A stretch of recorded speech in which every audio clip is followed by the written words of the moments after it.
Bonjour à toutes et à tous, bienvenue à ce nouveau rendez-vous de Santé Claire. Je suis avec Marianne Bins, sa directrice générale. Bonjour Marianne. Bonjour Jean-Charles. Marianne, vous nous invitez aujourd'hui à nous pencher sur un sujet important dont on a du mal à parler, celui de la santé mentale. Alors la santé mentale, comme le précise l'Organisation mondiale de la santé, c'est pas rien, l'OMS, eh bien il n'y a pas de santé sans santé mentale. Je pense que tout le monde sera d'accord avec nous sur ce plateau, nos invités que je vais présenter dans un instant. Dit autrement, être en bonne santé, c'est être bien dans son corps et bien dans sa tête, comme le titre de cette émission que vous nous proposez aujourd'hui. Le constat sur la santé mentale, il n'est pas bon, on va le dire comme ça, de manière très simple. Je vais vous donner quelques chiffres, je ne vais pas vous noyer avec ça, mais selon toujours l'OMS, un Européen sur 4 serait touché par des troubles psychiques au cours de sa vie. Environ 8% des Français âgés de 15 à 85 ans, ont souffert de dépression au cours de ces 12 derniers mois et on se doute un peu pourquoi.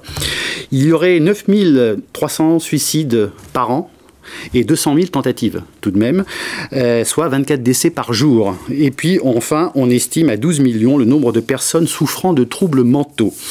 Au-delà de ça, il y a le coût, et je m'arrêterai là au niveau des chiffres. Une étude de l'URSECO, c'est un organisme de référence pour la profession, qui a été fait pour la Fondation Fondamentale, a chiffré à 160 milliards d'euros le coût des maladies mentales en France en 2018, coût direct et surtout indirect, parce que ça paraît effectivement très fort. Alors sur ce plateau, avec Marianne Bins, nous avons des spécialistes, nous avons des observateurs. Je vais commencer par Marine Colombel. Bonjour madame. Bonjour. Voilà, vous êtes psychiatre, praticienne hospitalière à l'EPS Barthélemy-Durand de l'Essonne. Vous allez nous expliquer les enjeux de santé publique, évidemment de la santé mentale. Vous êtes auteur d'un livre, Écoute tes émotions pour te libérer. Donc c'est tout un programme ça. Et vous êtes aussi auteur d'un livre sur la méditation anti-burnout, parce que vous êtes, je ne sais pas dire spécialiste du burnout, mais en tout cas vous traitez énormément de ce sujet. Tout à fait, on a ouvert une consultation spécialisée dans la détection et la prise en charge du burn-out au sein de mon établissement il y a maintenant 3 ans. D'accord, donc spécialiste burn-out, on va y revenir. Stéphane Lecoq, bonjour. Bonjour. Vous êtes directeur général de la Mutuelle Générale de la Police. Donc la police, vous y reviendrez tout à l'heure longuement, qui en matière de santé mentale au travail... Oui, elle est soumise à une pression psychologique importante, permanente, et effectivement, elle a du mal à gérer ce phénomène. Et on le voit tous les jours au niveau aux informations. Et monsieur Jean-Daniel Lévy, bonjour. Bonjour. Vous êtes directeur délégué d'Aris Interactive et vous allez nous parler évidemment d'une étude qui a été menée pour Santé Claire sur les Français et la santé mentale. On va vous écouter avec un grand intérêt, bien entendu. Mais d'abord, une question à Marianne Bins. Pourquoi ce sujet au niveau de Santé Claire? Qu'est-ce qui vous a motivé? Est-ce qu'il y a des événements La santé, ça fait partie, c'est partie prenante de la santé mentale. La santé, c'est 2 domaines fondamentaux, parce qu'on ne peut pas parler de santé sans parler de santé mentale. Donc, on connaît bien tous la définition de l'OMS. Mais pourquoi si tard, quelque part? Parce que finalement, on a travaillé beaucoup sur les pathologies somatiques, tout ce qui était la médecine de ville, l'accès aux soins.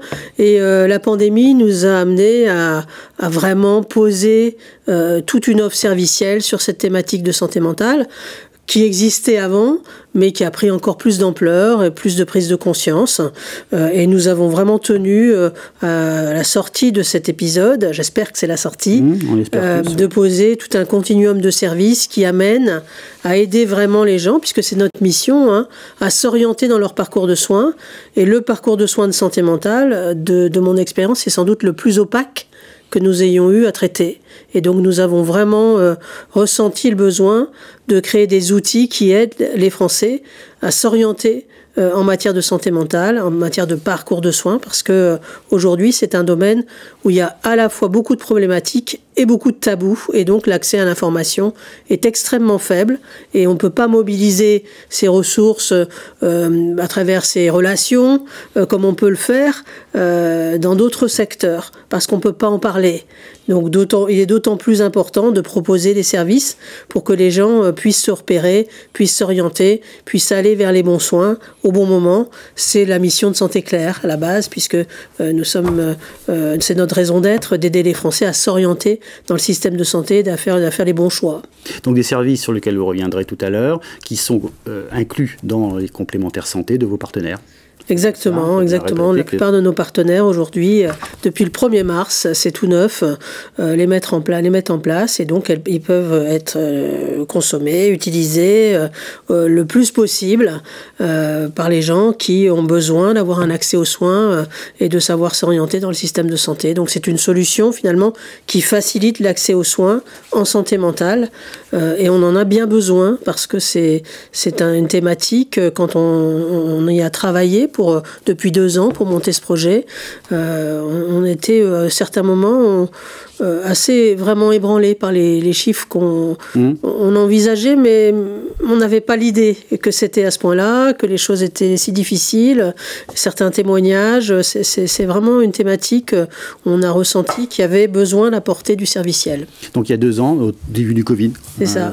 C'est ça.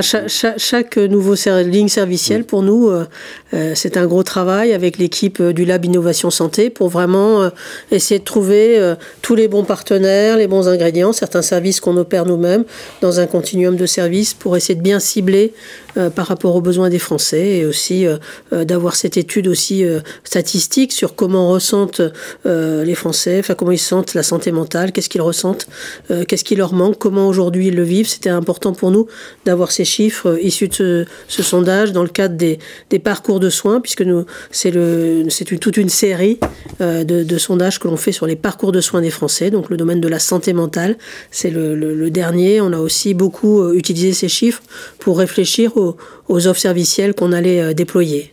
On va revoir ça tout évidemment en profondeur. Marine Colombel, en tant que médecin, il y a eu la définition de l'OMS, il n'y a pas de santé sans santé mentale. La santé est un état complet, bien-être physique, mental et social ne consiste pas seulement en une absence de maladie ou d'infirmité. C'est ce que dit l'OMS, je pense que vous êtes d'accord avec cette définition. Vous, comment vous définissez, qu'est-ce qu'on doit entendre par santé mentale? Un mal-être, la dépression ou bien des pathologies lourdes? Parce qu'on a quand même l'impression que l'on englobe beaucoup de choses. Alors il faut savoir que depuis quelques années, finalement, il y a un changement de paradigme. Ça veut dire qu'avant, on soignait une dépression, on soignait un patient qui avait une schizophrénie ou un trouble bipolaire. On restait vraiment dans l'ordre du pathologique.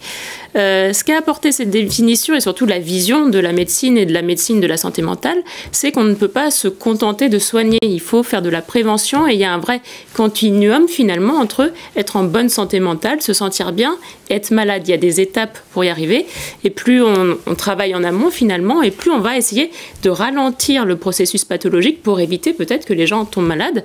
Et pour cela, il faut travailler assez tôt et prendre en charge assez rapidement les gens pour que l'objectif ne soit plus de soigner les maladies, mais d'éviter de développer ces maladies en développant justement des outils de la prévention, de la prise en charge le plus précoce possible pour éviter de tomber dans le pathologique. Et ça englobe, on parlait de burn-out, donc ça va du côté prévention, donc je ne suis pas bien, je ne sais pas comment on peut le qualifier, jusqu'à, je vous disais tout à l'heure, peut-être la schizophrénie, enfin des maladies bien identifiées. Ça, c'est, je ne sais pas si c'est nouveau, mais est-ce qu'il y a un développement en matière quantitative, si toutefois on peut donner un peu de quantité. Il y a un développement de la conscience de l'intervention, effectivement. Oui. Même on parle de burn-out, le burn-out peut être très variable. On peut être en entrée de burn-out avec quelques symptômes au niveau du corps, de fatigue et de fatigue émotionnelle, jusqu'à des burn-out qui sont très très graves et des formes qui sont équivalentes à des dépressions graves avec parfois des idées suicidaires, voire des passages à l'acte suicidaire. Nous, notre place en tant que médecin, psychiatre, aussi psychologue et professionnel de la santé mentale, c'est d'intervenir finalement à tous les degrés pour à la fois prendre en charge des gens qui sont dans des pathologies lourdes, parce que c'est notre premier métier, mais également d'aller agir avec des gens qui commencent déjà à sentir ce mal-être. Notre place est également là. Pour exemple, donc on le fait déjà depuis longtemps en médecine somatique, dans tout ce qui n'est pas santé mentale, par exemple la prévention du diabète. Les diabétologues traitent le diabète, mais ils viennent aussi en amont pour éviter que le diabète se développe.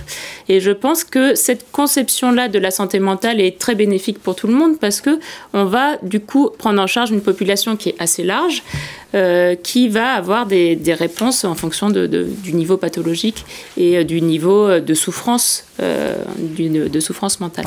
Je reviendrai sur la question du tabou, mais d'abord je vais passer la parole à Jean-Daniel Lévy sur cette enquête que vous avez menée donc pour Santé Claire sur les Français et la santé mentale. Alors, vous allez nous faire évidemment un résumé, mais en tout cas vous allez nous donner les parties les plus importantes. Vous dites que les Français effectivement peuvent avoir des troubles au niveau de la santé mentale, mais une question, parce que je parlais de tabou, est-ce qu'ils consultent ? Est-ce qu'il consulte ? En fait, on a à peu près un Français sur deux qui déclare soit qu'il consulte, soit qu'il peut être amené à consulter. Et que c'est un sujet qui, d'une manière ou d'une autre, est amené à le travailler, en tout cas à l'interroger. C'est peut-être en préalable rappeler que c'est une enquête qu'on n'a pas réalisée uniquement auprès des personnes qui nous ont dit soit qu'elles ne se sentaient pas bien, soit qu'elles se sentaient inquiètes, etc. On est vraiment auprès d'un échantillon représentatif de la population française. Plus de 2000 personnes qui ont été interrogées. Donc ça veut dire qu'on n'a pas été avec un biais initial qui amènera à dire ce qui va nous intéresser, ça va être la question de la santé mentale. Et donc, dans ce contexte-là, on va interroger des Français en leur disant on va vous parler de la santé mentale, ou on vous interroge parce que vous êtes préoccupés par ces aspects de santé mentale. On a vraiment un échantillon tout à fait représentatif. Et quand vous prenez cet échantillon représentatif de la population française, vous en avez justement 1 sur 2 qui dit soit je l'ai fait, soit éventuellement je peux être amené à le faire. D'accord. Donc un Français sur 2 qui a un proche qui souffre de problèmes de santé mentale, c'est ça Alors il y a les deux dimensions. Il y a sa propre situation et puis également la manière dont on va considérer l'extérieur. Alors sachant que déjà la définition de la santé mentale est un caractère évolutif, comme vous venez de l'indiquer, donc de la part des Français qui ne sont pas forcément des spécialistes, qui ne se préoccupent pas en permanence de la question de la santé mentale, c'est une dimension qui est un peu difficile à appréhender. Donc ce qu'on a voulu faire, c'est qu'on a voulu appréhender plutôt avec des dimensions de sentiments, de représentation, c'est-à-dire est-ce que je peux me sentir bien ou mal, est-ce que je peux avoir des pensées noires, est-ce que je peux éventuellement avoir des pensées suicidaires, est-ce que ça se passe également dans le cadre de son entourage, et on a effectivement, comme vous l'avez indiqué, près d'un Français sur 2 qui déclare que dans son entourage également, il y a des personnes qui sont en difficulté, avec une difficulté à caractère psychologique de manière plus ou moins marquée. Alors, lorsqu'ils se sentent, ou lorsque leurs proches se sentent en difficulté au niveau de la santé mentale, est-ce qu'ils savent vers qui se tourner ? A priori, ils auraient, c'est après ce que l'on voit sur l'écran qui apparaît, oui.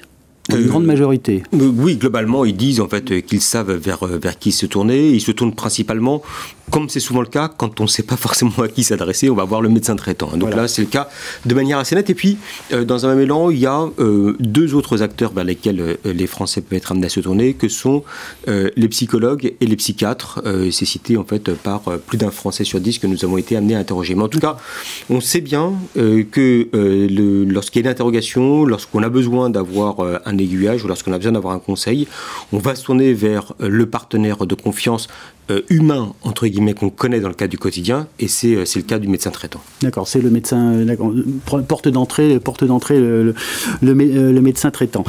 Est-ce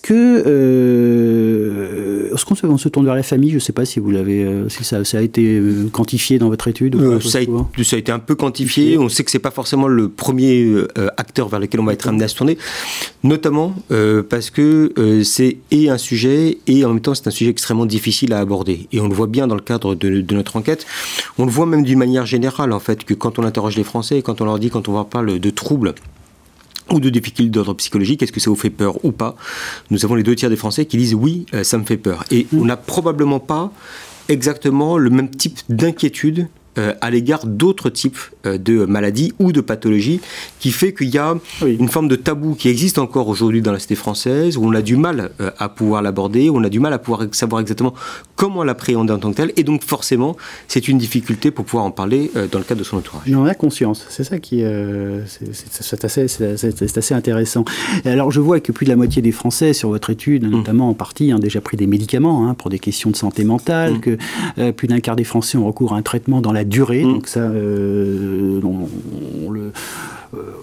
on le voit souvent, on dit que les Français consomment beaucoup anxiolytiques ou choses comme ça. Alors, je ne sais pas si c'est les bons termes dans les bons médicaments, mais c'est vrai que c'est des informations que l'on a assez souvent. Justement, au niveau de l'information, est-ce que la téléconsultation, on disait on a du mal à en parler, est-ce que la téléconsultation qui se développe, notamment avec la crise Covid, est-ce que c'est un point d'entrée important aujourd'hui ? Alors, c'est actuellement pas un point d'entrée extrêmement important, mais en devenir, oui. C'est-à-dire que quand vous interrogez dans les pratiques actuelles, imagées ou représentées, on a une très forte appréciation de ce que peut être le contact direct, physique, avec un interlocuteur. Mais de la part aujourd'hui de ceux qui consultent, quand on les projette vers l'avenir, on voit bien en fait que l'idée de pouvoir aller vers une forme de téléconsultation est globalement appréciée de la part de nos concitoyens.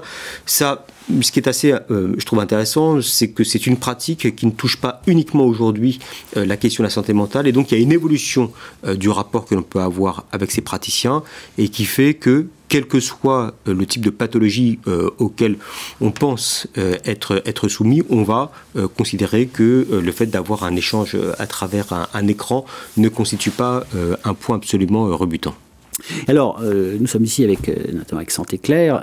Est-ce que les Français, ils ont confiance à leur complémentaire santé dans le domaine de la consultation psy? Est-ce qu'ils y pensent? La réponse est oui. La réponse est oui, très clairement, et c'est aujourd'hui l'acteur, quand on leur propose une liste de différents types d'intervenants, auxquels les Français font spontanément le plus confiance dans la hiérarchie d'un point de vue général.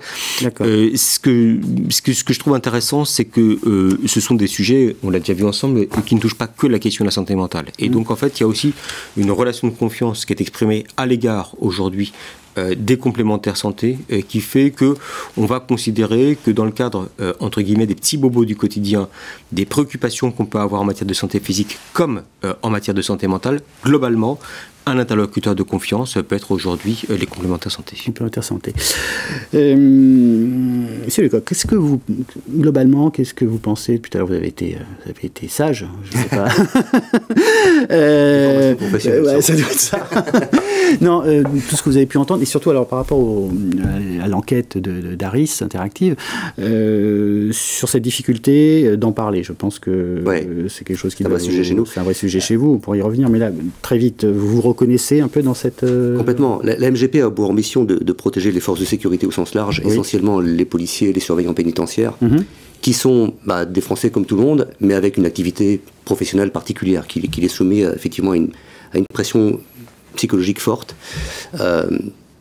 Leur activité professionnelle en soi, bien sûr, leur public, les personnes avec qui elles sont en contact au quotidien, sont des personnes forcément hostiles, nécessairement, c'est la nature de leur métier.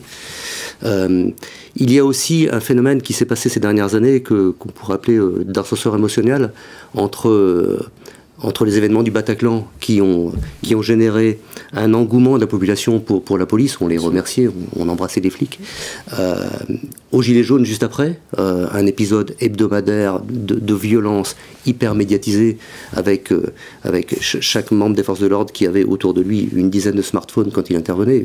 Ils s'imaginent la pression avec cette loupe médiatique extrêmement forte. Et par ailleurs, une profession qui, paradoxalement, ne peut pas trouver de recours ni auprès de sa famille, ni dans son environnement professionnel. Parce qu'à l'intérieur de la famille, quand on représente l'autorité, on est fort. Quand on est fort, on ne présente pas de signes de faiblesse. Et par ailleurs, au niveau professionnel, quelque part, une personne qui admettrait une difficulté temporaire est plutôt perçue comme un risque pour les collègues, évidemment, en cas d'intervention, et pour la hiérarchie aussi, parce que cette personne-là, potentiellement, pourrait avoir une attitude ou des gestes dangereuses pour les autres ou pour eux-mêmes. Et voilà, donc on a une population finalement qui est soumise encore plus que les autres à toute cette pression professionnelle et sociale, et qui n'a pas de recours pour en parler. Et donc qui a besoin d'une sortie, et nous on essaie de prendre contact avec cette population-là pour débloquer ce tabou. Au moins le médecin traitant, parce qu'a priori c'est une porte, on va appeler ça comme ça, une porte d'entrée assez reconnue. Si je vais voir mon médecin traitant, je ne vais pas bien dans ma tête, alors faire très attention à ce qu'on dit, moi je ne vais pas bien dans ma tête, je vais voir mon médecin traitant, voilà. C'est ça, pratiquement un Français sur deux, c'est ça, hein, 47%. Vous disiez, il y a plus de difficultés au niveau de la police, je ne sais pas si vous pouvez le quantifier aussi. On a fait une enquête auprès de 6000 policiers l'an dernier pour effectivement mesurer leur état de santé mentale, et les chiffres n'étaient pas bons du tout. 65% déclaraient des tensions avec le public. Alors ça, c'est pas franchement étonnant, puisqu'encore une fois, c'est la nature du métier. En revanche, presque 40% se déclaraient en détresse psychologique. Et le chiffre peut-être le plus inquiétant, c'est presque un quart, 24% des policiers ont eu ou ont connu dans leur entourage proche une personne qui avait des pensées suicidaires. On voit que c'est une population qui porte une charge et qui a du mal à l'exprimer, sauf à l'exprimer par l'acte fatal. Le suicide touche beaucoup plus les policiers que la population française moyenne. En gros, c'est 40% de plus. Depuis le début de l'année, c'est déjà 21 personnes qui sont passées à l'acte fatal. Voilà, c'est leur dernier moyen d'expression, j'ai tendance à dire. Marianne, par rapport à la fois cette... moi, je voudrais dire que le médecin généraliste, c'est intéressant. Il faut bien qu'il se tourne vers quelqu'un. Bien sûr, on va pas aller... Mais c'est pas vraiment la solution. Parce que autant un médecin généraliste, vous y allez, vous avez un problème cardiaque, il va vous référer vers un cardiologue si c'est un peu sérieux. Et il va vous orienter et vous allez avoir le rendez-vous chez le cardiologue, qui vous aura d'ailleurs désigné si vous n'en connaissez pas. Et la chaîne va se faire et vous allez aller vers le plus spécialisé par rapport à votre problème. Dans la plupart des cas, c'est comme ça que ça fonctionne. Pour un cancer, un problème cardiaque, un diabète, vous allez pouvoir, grâce à votre généraliste, avoir l'étape qui suit et dont vous avez besoin. Sur la partie psychologique, c'est pas du tout le cas. C'est d'ailleurs peut-être pour ça qu'il y a autant de médicaments prescrits. C'est-à-dire qu'il y a encore beaucoup de généralistes, alors pas tous, mais qui n'ont pas de la suite du parcours est compliqué pour eux. Alors, ils peuvent vous prescrire, il y a eu la possibilité qu'ils prescrivent pour les jeunes de moins de 25 ans. On verra que les jeunes, c'est aussi un énorme problème, une dizaine de consultations, mais ensuite, derrière, il n'y a sur la ville de Nantes, aucun psychologue qui prenait en charge ces consultations prescrites et remboursées. Donc ça n'aide pas. Ils peuvent vous indiquer éventuellement un cabinet, mais c'est pas fluide, le parcours de soins aujourd'hui. Même quand ils ont l'intention de vous référer, de vous dire ça serait bien de voir un psychologue, ils ne savent pas trop comment s'y prendre, et puis ça coûte très cher. Ça coûte très cher, c'est pas remboursé.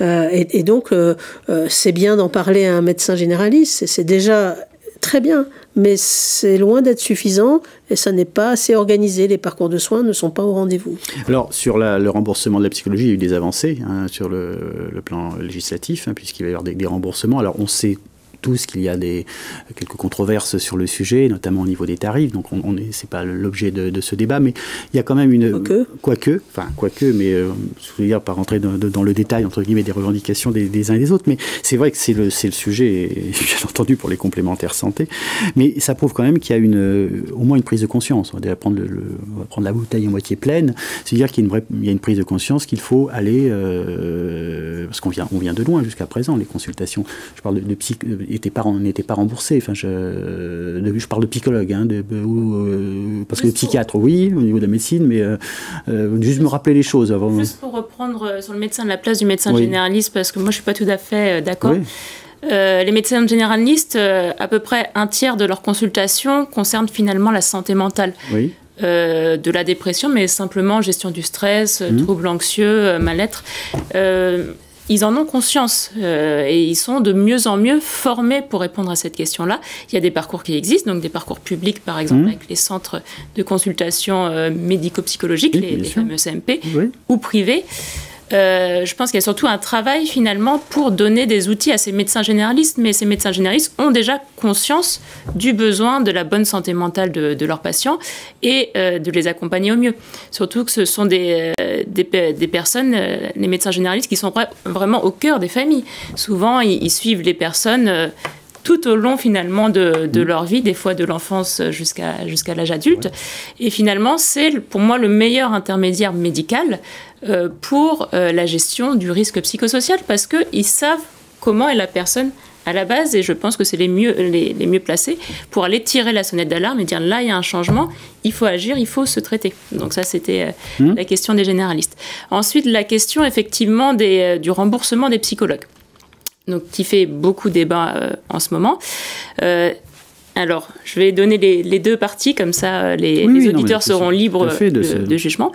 D'un côté, effectivement, on ne peut pas dire que ce n'est pas bien, parce que ça va ouvrir la consultation de psychologues à une population beaucoup plus large qu'il ne fait actuellement.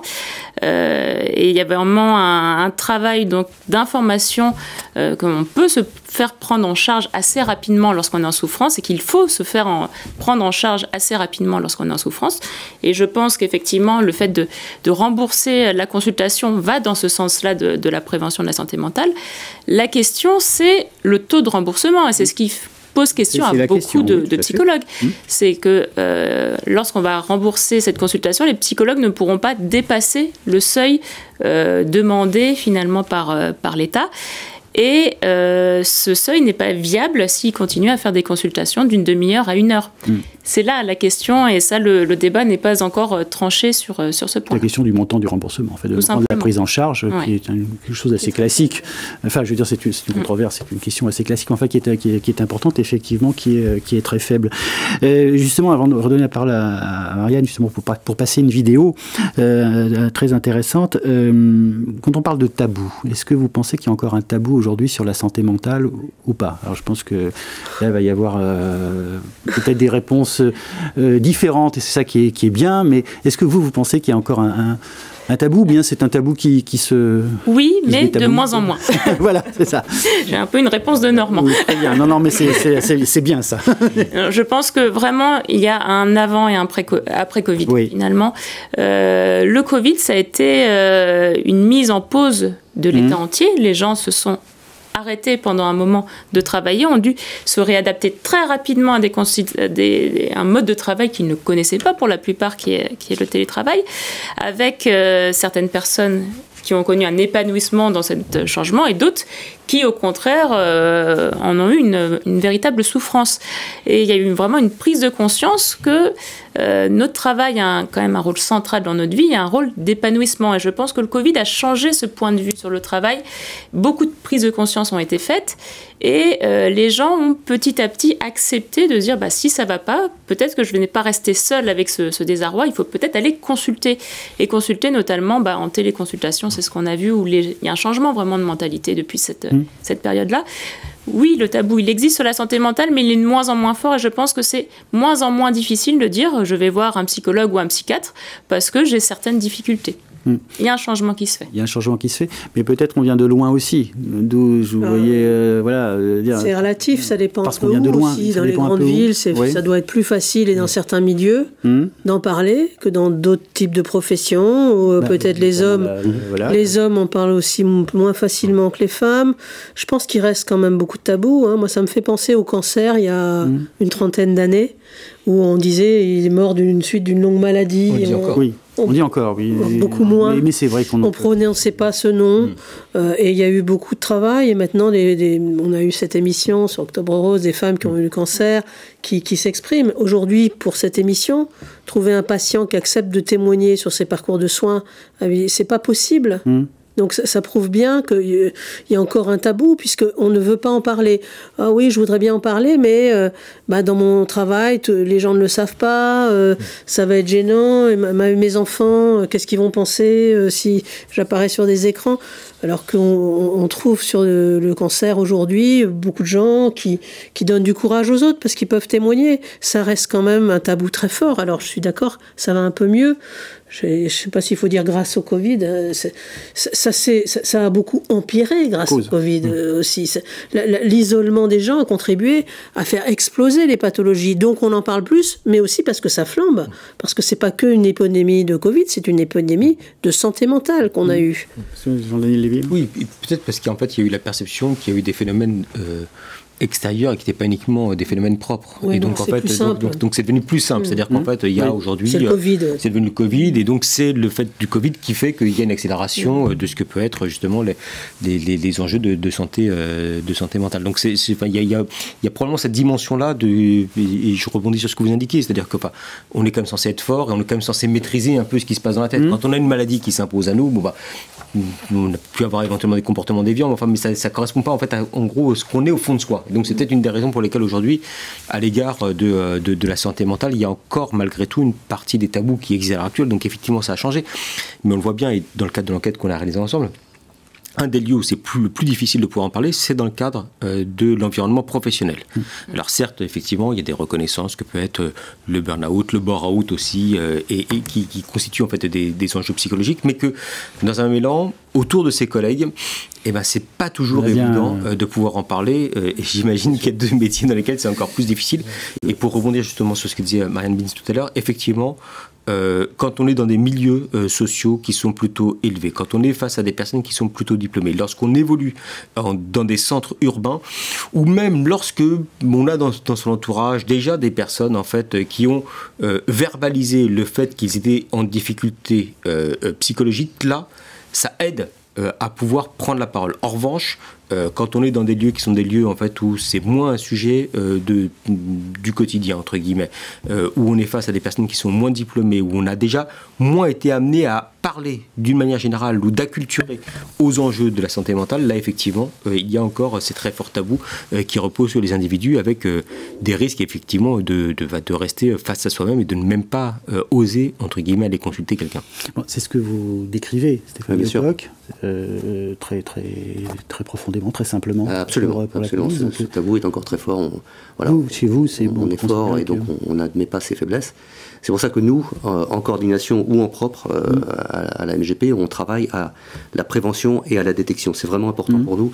On a cette chance d'avoir des adhérents qui sont policiers actifs. Ils sont au milieu de leurs collègues, donc ils sont en situation de percevoir ces signaux qui peuvent permettre de détecter des situations qui vont empirer. Donc on a formé 200 policiers actifs, qui sont en commissariat, qui sont chez les CRS et qui ont appris à détecter certaines attitudes. Voilà, la personne qui se met un peu en recul, qui commence à avoir parfois des propos un peu incohérents. On les détecte et on va vers eux pour essayer de faire sauter ce verrou du tabou de la verbalisation. Voilà. C'est une partie essentielle de notre travail, encore une fois, qu'on fait à l'aide du ministère.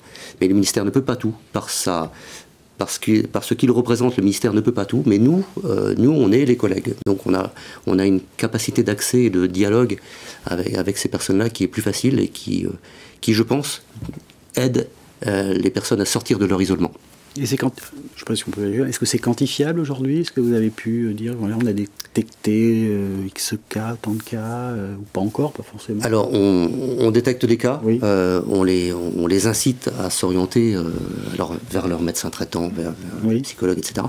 Après, on s'arrête là dans notre pratique, donc ils entrent dans le parcours de soins et ensuite ils sont pris en charge. Et voilà, nous, notre travail s'arrête vraiment à la prévention, on promeut par exemple la sophrologie, la méditation, ce genre de choses. On va en commissariat expliquer les techniques de récupération brève, par exemple. C'est important de temps en temps de prendre 3 minutes d'isolement et voilà, de relâcher la pression. On leur apprend tous ces gestes en commissariat, en centre de CRS. On détecte et ensuite c'est le parcours de soins médical, psychologique qui prend le relais. Aline Cambet, justement, méditation, vous avez écrit un livre sur le sujet. Comment on détecte est-ce qu'il y a des... Alors, pour donner des trucs et astuces, parce que ça serait souvent, finalement, les premiers à détecter, ce ne sont pas les patients, les gens qui souffrent de stress chronique ou de burn-out ou de dépression. C'est souvent l'entourage. C'est souvent l'entourage qui voit le changement chez la personne et qui lui disent là, faut arrêter, faut aller consulter. Donc on en a parlé déjà dans l'étude et un petit peu plus tard de la place de cet entourage. Et je pense que c'est là où il va falloir faire la prévention.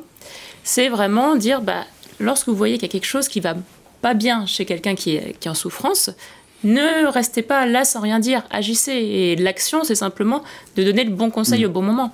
Moi, j'ai des managers, j'ai des chefs de service qui ont sauvé certains de leurs salariés en leur disant « Non, mais demain, tu ne reviens pas au travail, tu ne reviens pas tant que tu n'es pas allé voir ton médecin traitant avec un mot du médecin traitant. Je ne veux pas te voir. » Et ces salariés-là ont été sauvés par ce geste des managers parce qu'ils avaient des idées suicidaires, ils étaient à 2 doigts de passer à l'acte.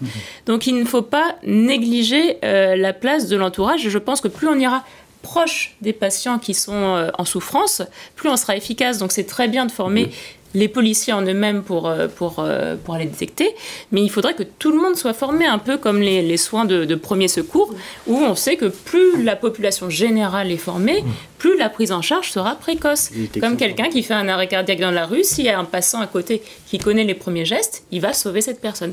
Pareil avec la santé mentale. Alors, évidemment la prévention, mais faut-il encore qu'il y ait des moyens? Et là, je vous propose nous regardions une vidéo, donc qui est un extrait d'un témoignage que vous avez recueilli auprès du docteur Rachel Baucher, qui est chef du service psychiatrie au CHU de Nantes, Marianne. Et puis on revient avec vous après. Voilà, c'est un extrait. Hein, c'est un extrait. C'était intéressant, mais c'était important de vous faire partager son témoignage parce qu'elle vit ça vraiment de très près au sein d'une grande ville française, comme qui est Nantes, effectivement, où nous sommes installés. Vous êtes installés. Donc on y va. Docteur Rachel Baucher, bonjour. Bonjour. Merci de nous recevoir dans votre bureau au sein de l'hôpital Saint-Jacques. Vous êtes chef de service en psychiatrie au CHU de Nantes. Oui. Et vous êtes aussi présidente de l'intersyndicale nationale des praticiens hospitaliers. Tout à fait. Donc dites-nous quelle est la situation actuellement à l'hôpital public en psychiatrie. Plusieurs choses. La première, je voudrais dire que être atteint d'une maladie mentale, ce n'est ni infamant, ni une honte, et qu'il faut savoir demander de l'aide avant que une souffrance psychique puisse devenir une maladie mentale sévère. Donc, c'est aussi très important, c'est la question de la stigmatisation, la question d'aller vers le soin. La deuxième chose, c'est qu'on sort d'une situation compliquée. La pandémie a entraîné, je dirais, un tsunami de nouveaux cas.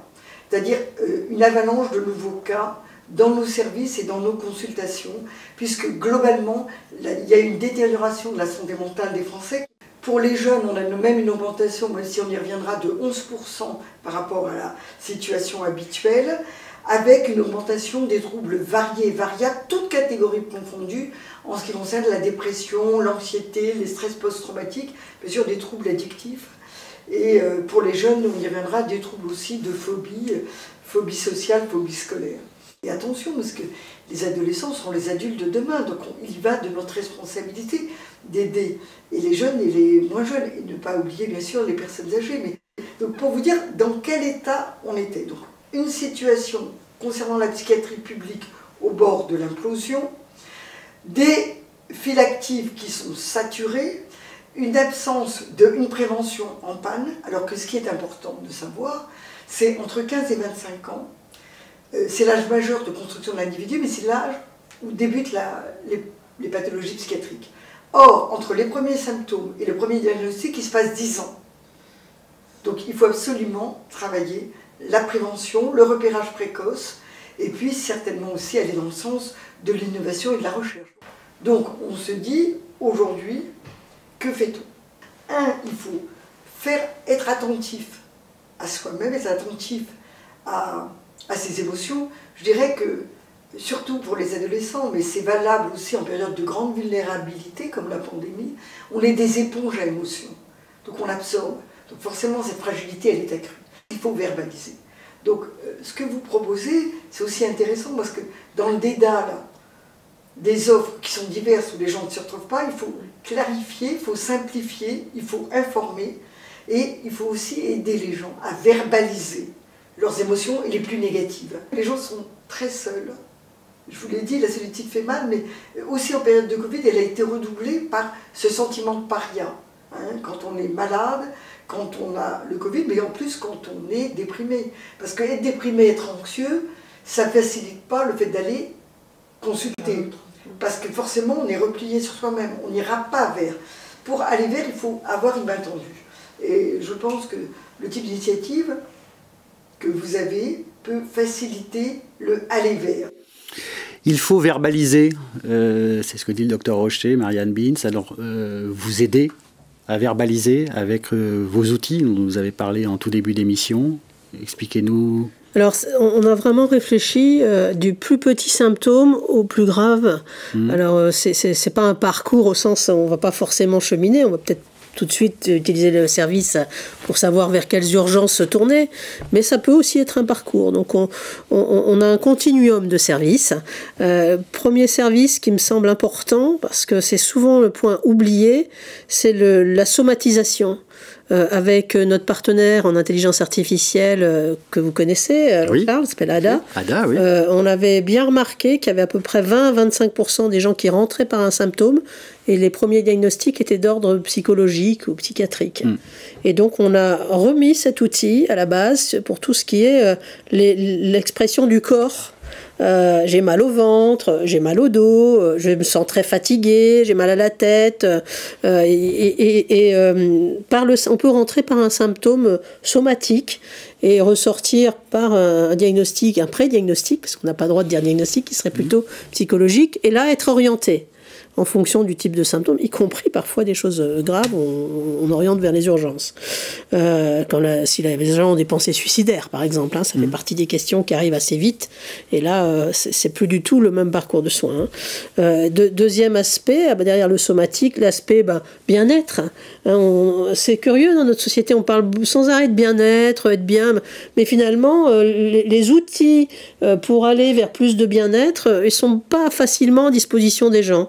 Donc là, c'est du coaching avec des thérapies comportementales autour du bien-être pour mieux dormir, mieux appréhender sa journée de travail, se sentir un peu mieux dans sa peau, les exercices physiques, comment reprendre une activité physique, toute une panel d'approches sur j'arrive pas à me lever le matin, comment moins procrastiner, comment à travers des TCC, thérapies comportementales, et ce sont des outils de coaching qui sont bien faits, efficaces, travaillés avec des professionnels de ces approches-là.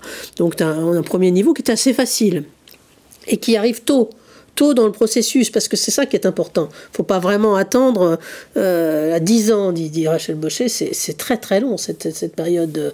Il fallait faire plein de choses avant, et c'est ça qui est dramatique. Après, la téléconsultation, consultation par visio auprès d'un psychologue, on a un partenariat, et pour ça, accès direct, illimité, donc... Et c'est inclus dans le contrat. Donc là aussi, parce que je veux qu'on reparle de l'aspect financier. Payer 50 € en moyenne une consultation pour aller voir un psychologue, si vous y allez toutes les semaines parce que ça va pas, ça fait un budget de 200 € par mois pour un adolescent dans la famille ou pour vous-même. Il n'y a pas beaucoup de gens qui peuvent payer des sommes pareilles. Donc c'est quand même... on peut pas éluder cet aspect financier, c'est clair. Donc téléconsulter, donc ça c'est déjà... Là aussi, il y a des gens qui trouvent que c'est plus facile parce qu'on n'ose pas prendre rendez-vous, c'est déjà y aller. Là, il y a une petite distance quand même. Alors, c'est pas la panacée, mais ça peut permettre d'avancer. Et puis après, il y a un outil d'aide à la prise de rendez-vous pour savoir, déjà, les gens ne se repèrent pas entre psychiatre, psychologue, qui est remboursé, qui peut prescrire, qui peut pas, psychothérapeute, psychanalyste, et combien ça coûte, parce que l'affichage du tarif est important aussi, et éventuellement combien les gens pourront être remboursés si la complémentaire prend en charge quelque chose. Donc, aide à la prise de rendez-vous. Puis enfin, les deux derniers volets, si vous devez être hospitalisé pour les grandes pathologies, bipolarité, schizophrénie, et puis dépression, où aller, où sont les meilleurs établissements. Et donc ça, on avait fait ça avec nos amis du Point, qui ont, avec nous, accepté de lancer aussi sur ce volet-là, qui n'était pas présent auparavant.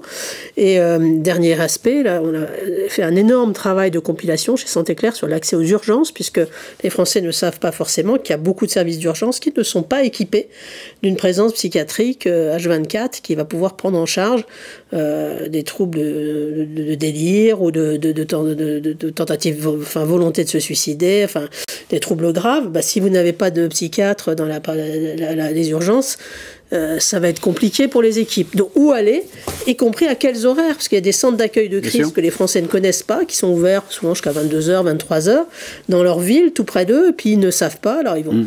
Voilà, donc on a à un moment donné, parce que ça change beaucoup, c'est un gros problème de pénurie de psychiatres dans le secteur des urgences aujourd'hui, c'est une grosse difficulté.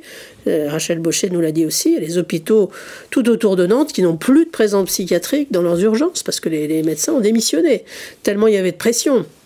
Donc c'est quand même très très important, si vous allez aux urgences, de savoir vous repérer sur dans quel service d'urgence vous allez pouvoir être accueilli de la meilleure façon pour vous donner les meilleures chances. Donc voilà l'ensemble des services. Donc c'est très large, c'est pas du tout... c'était très bien le remboursement pendant les années Covid de 4 consultations par les assureurs, c'était très bien. Mais ça nous semble totalement insuffisant par rapport à ce besoin de traiter aussi bien les petites choses. J'ai mal au ventre, mais tous les jours j'ai mal au ventre, c'est pas une fois, ça revient. Enfin, là, ça devrait alerter, mais ça n'alerte pas suffisamment. Et c'est pas une crise d'appendicite.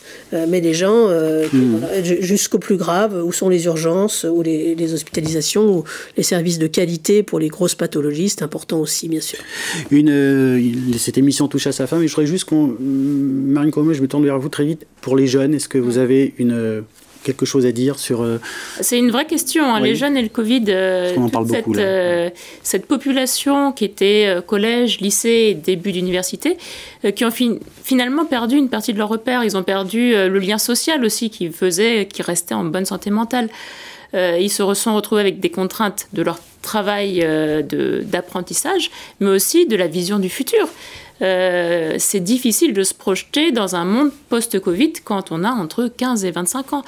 Et effectivement, comme disait le professeur Baucher, c'est une période, pour nous, une période très importante, ce passage de l'enfance à l'âge adulte, parce que c'est là où on va avoir les prémices de la bonne ou de la mauvaise santé mentale.